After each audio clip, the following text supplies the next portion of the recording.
Hey, good afternoon, everybody. Red Sox collector Dan McGraw here. It is, what day is it? It is Tuesday afternoon, about 4 o'clock, 4:15. Doing my first video in a little bit. As I explained in my last video, I was in for a very, very busy stretch of work, and it was. I worked 91 and a third hours last week.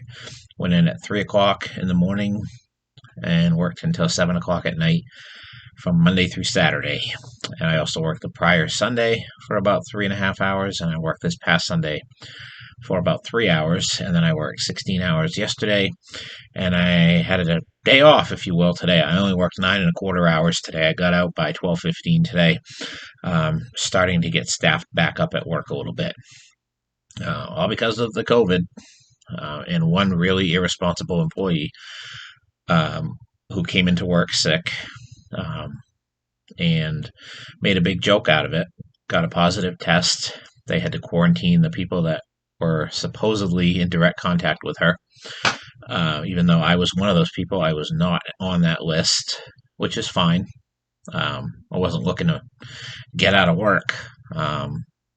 It's our busy season, obviously, and it is what it is. But that employee, honestly, shame on her. Claimed that nobody told her that she shouldn't come to work when she's sick, which is, it's just common sense in this day and age. I mean, do you not watch the news? Do you not pay attention to anything going on in the world around you? Very self-absorbed person, and unfortunately, the result of it was a trickle-down effect. And of our 11 staff that we have to distribute the mail and process the mail at the end of the day, we lost 9 of those 11 people in a blink of an eye because of everything that went on. Other people claimed they had symptoms once they found out this person had a positive test. And my organization's feeling on that is, you sniffle, you don't come to work, let me put you out for 10 days. And it creates a real hardship, honestly. The policy is kind of a joke. I know the intention is to protect people, but we have, unfortunately, a lot of people who are taking advantage of it, clearly, and every day it seems like it's somebody new. This week it's more on the mail carrier side, but it is what it is. We have to deal with it as an organization, and that's what it is. So we're struggling to get through every day. And so those of you who have informed delivery and don't get what it says on there, hey, we're doing the best we can because it's everywhere. Everybody's affected by this, and we're doing everything we can to get the mail delivered. I know in my hometown anyway. My boss delivered all day yesterday. I went out and delivered on top of working at 3 o'clock, getting the mail set up for the day, and then all the carriers had to go back out after they completed their routes so that we could try to get as much of the mail delivered to our customers. That's what it's all about. So it's been a rough week, been a rough 10 days. I am exhausted. Just actually took a little nap this afternoon when I got home, trying to recharge a little bit, trying to play catch up. I'm glad it's going to be a low-key Thanksgiving because I really don't feel like celebrating too much of the holiday, the hustle and bustle and the running around. I'm kind of glad it's going to be a low-key holiday because it's going to be a long month for me. I know it is. I prepared for it. Last week was definitely a wake-up call. I mean, the paycheck was definitely nice, but it is what it is. But on a happier note, I haven't had a lot of time to buy stuff, but I have had a few things trickle in. Nothing great, just been buying a lot of inexpensive stuff, parallels, inserts, short prints, things like that. One new autograph, 2 new autographs that I'm going to show today. Again, not a whole lot, mostly plain white envelope stuff. But I'll go through it real quick. Again, nothing terribly exciting, and in no particular random order. I'll end with the autographs. But let's start here. That one I think I showed on my last video. I'm just going to filter out most of this because I think I might have showed some of this stuff already.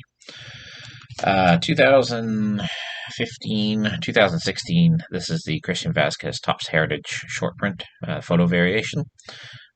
Really nice card. If you look at this card, this is like perfectly centered all the way around. Not that that matters to me with newer cards. that aren't worth it a whole lot, but very nice card. 2020 all-time Diamond Kings, Ted Williams. Just hadn't picked this card up yet. It was a cheapie. 2020 Allen and Ginter Black Mini, Rafael Devers. These cards came in yesterday. This is a Topps 206. This is a Piedmont back of Yaz, Kyle Yastrzemski. Starting to pick up more and more of those. And then this is a kind of a blast from the past. These are two cards that I needed for my 1988 Score Glossy team set. Jim Rice and Ellis Burks. I think I still need 4 more cards for the set. I still need Boggs, Clemens, and 2 others. I don't know who they are. They're not that easy to find, and I missed out on the Clemens. Went for like $7 or $8. I was surprised. I didn't think it was that sought after, but I guess it was. Yesterday I got this in the mail. This is the 2020 Topps update. David Ortiz short print. Got this one pretty cheap considering what they've been going for. I had my hand on the button to do a buy it now a couple weeks ago when they first came out, and I looked at what they were selling for when they first came out.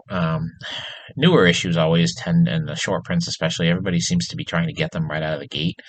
I have a little bit more patience with it. This is about as early as I start buying these types of things, but I got a good deal on it, so I'm happy. I like that photo, the nice background, the brick background that the Red Sox do their post-game press conferences at, so it's kind of cool looking card. Anytime I can get a poppy short print, it's a good thing. And then the last two I'm going to show are new certified autographs. This is the Topps Gallery, Mitch Moreland. This is my 3rd or 4th Moreland autograph. He had a lot of them issued this year, and I've been picking them up as I see them because they're pretty inexpensive. I like his signature too. It's just kind of a cool signature. This one looks a little messier. But I'm sure that when they're signing dozens and dozens, and if not hundreds of thousands of cards, their hand gets tired after a while, so the signature will definitely suffer. And this is one that I thought was really cool, and I missed out on the other sets that the seller had. Back in the 80s, those of you who are old school collectors probably remember the Star Company cards. They're probably most well known for the Michael Jordan basketball cards, 84, 85, 85, 86 Star Company. They made a lot of basketball sets, and they also made individual player sets of baseball, basically from 1983 to 1992, I want to say. Basically a 10-year stretch where they issued basically anywhere from 9 to 24 card sets of the more popular players of the day, and they're not particularly nice cards. They're very boring.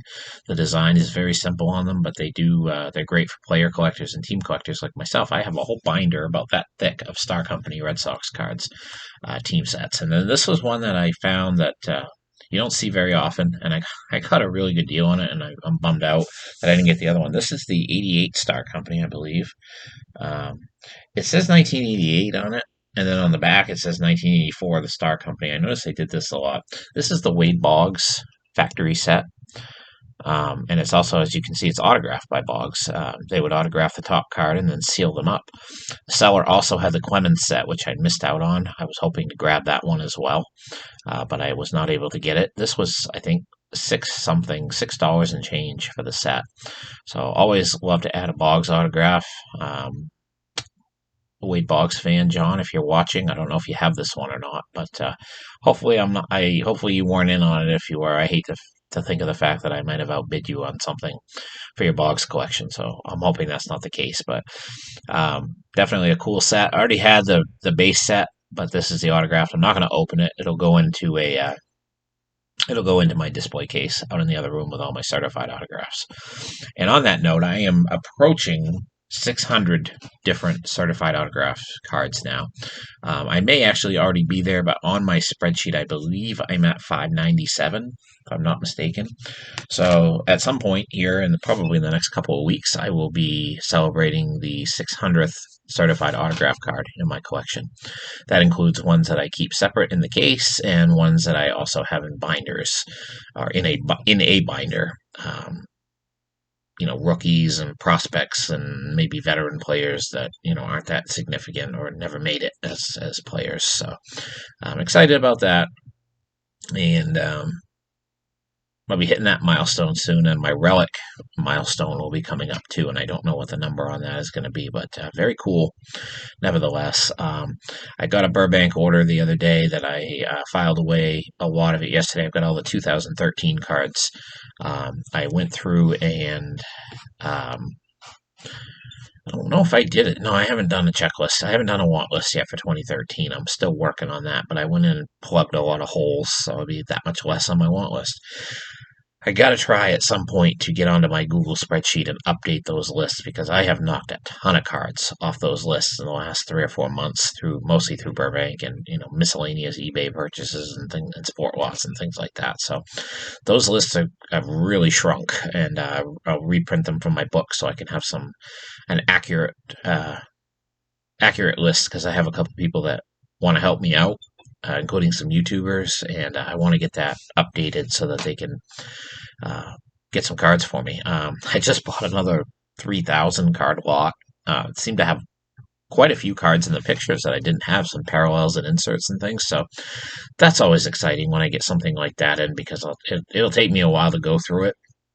I'm really my goal for next year because I'm just not going to have the time to do it this year. I've got my basic collection pretty much up to date as far as organized and put in binders and checklists and everything, but my duplicates are a mess, and I really want to start helping some other collectors and maybe making some trades and things. And I've got cards everywhere right now, and it doesn't help that I've got another 3,500 coming, and there's another 1,200 lot on eBay that I'm watching as well that has some cool cards in it as well. I did buy a box of or a case of 25 1,600 count boxes that I've done nothing with.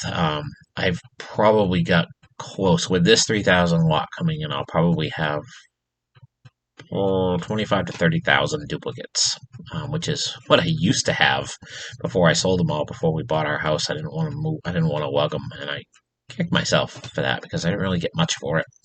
And I kind of wish I had them back because it's just cool to have a ton of cards. I mean, I don't care if they're duplicates. They make great trade bait, and I've joked about this before, and it's not really a joke. I don't know. Maybe it is a joke, but maybe my retirement plan may be to maybe put some sort of a Red Sox museum together with my collection. Um, I always kind of joke about that. That's what I'm going to do when I retire, to pass my time, rent out a small place and move my collection and display it even further than what it is now, and then have a lot of stuff for sale as well. And I think I don't know. It's something in the back of my head, and we'll see what happens over the next 20 years. Um, I may sell before then. Who knows? When my daughter goes to college, it might be, hey, I'm going to start selling some stuff, and here you go. Uh, you're going to go to school on my collection, and my wife would love that. Would have the basement back. So it's a kind of a thought in the back of my mind, and it's my collection is so intense now that if I collect it again for another 20 years and continue to add so much stuff over a 20-year period that it would be really cool to be able to share my collection with others and really have a great Red Sox history lesson to go with it. That's kind of a other than owning my own card store and being a sports card dealer. And that was more of a dream I had when I was a kid, when I was big into collecting. And now I have a good job. I have a career. I would never give that up at this point in my life to do something like that. But you never know with retirement. It'd be interesting to see. But I would love getting up every day if I knew I had a place like that to go to and be able to just share my love of the Red Sox and my passion for collecting with others. And I don't know if I live in a big enough area to do something like that, if it would be worthwhile.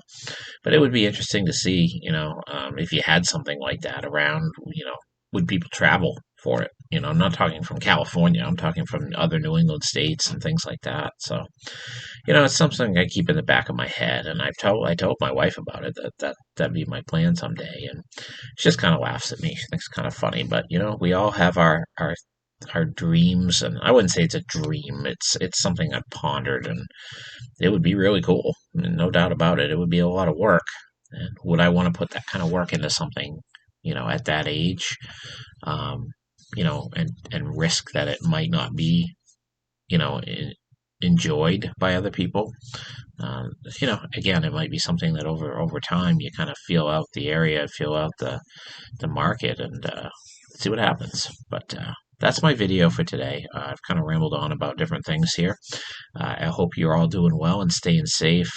We are really experiencing some super high numbers here in Maine, way higher than in the beginning, and we now have a curfew for restaurants and bars and things like that.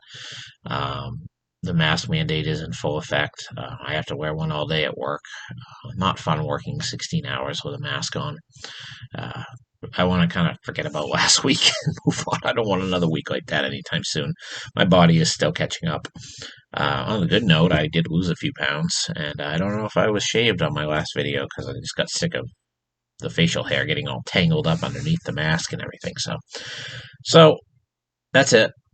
I hope you all enjoy the rest of your day and take care, everybody.